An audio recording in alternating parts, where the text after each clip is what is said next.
It isn't just the fighting in Afghanistan that's destroying its society and killing its people. Stephen Dupont and Jacques Menache wanted to look beyond the obvious impact of the war.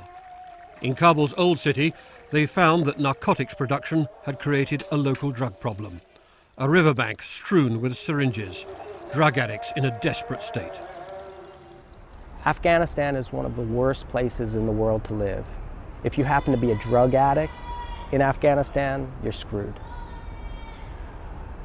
People don't want to know you. Afghans don't want to know you. What you're doing is against the Muslim religion. You're an outcast from every angle.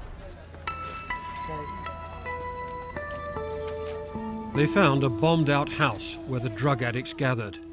It's an exploding problem. 1 million addicts, 40,000 on heroin and opium in Kabul alone. But to tell the story, they needed to show the human impact. We came across what were two brothers, and we got to talking with them. We ended up finding out so much during that conversation about, broken, love affairs and sort of, living in Iran, and one of their girlfriends had committed suicide, and they're both hooked on heroin. And we knew there, just outside of this bombed out building, that these two guys would have to be a major focus of our story. So we asked them, look, are you willing to cooperate? And they said yes. We didn't ever really know what to expect when we were there. So when they, unwrapped sort of the heroin, we didn't know if they were going to smoke it or what they were going to do with it. When they started using needles, first one and then the other, and then their needles were like symmetrically kind of dangling out of both of their arms.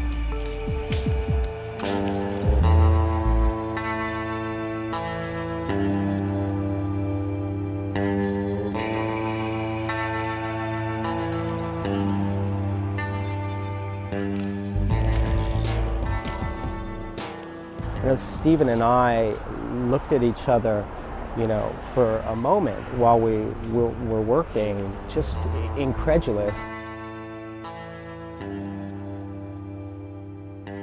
Side of me was, very much the storyteller, the journalist. I felt absolutely confident that what I was filming, because it was real, that morally it was okay. When we got to know them better, I have to say the shock increased. When we saw them using drugs after that, you wanted to stop them.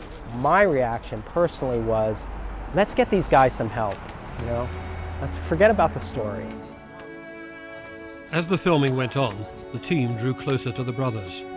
They bought them clothes, helped them with accommodation, and in the end, put them onto Afghanistan's only drug treatment program. What's going on now? We're going to go get them a jacket, and then we're going to take a taxi to the hospital. It seems a little, yeah, but it's not warm enough. I'm intending to go back and follow up this and find out where they are, what they're doing, and see how their lives are going. Did they kick the habit or didn't they? We left on the 6th or 7th day, I think, of their treatment and said goodbye to them. And I called Kabul a few weeks later, and they were gone. And no one knew where they were. I knew that I'd be shooting some amazing,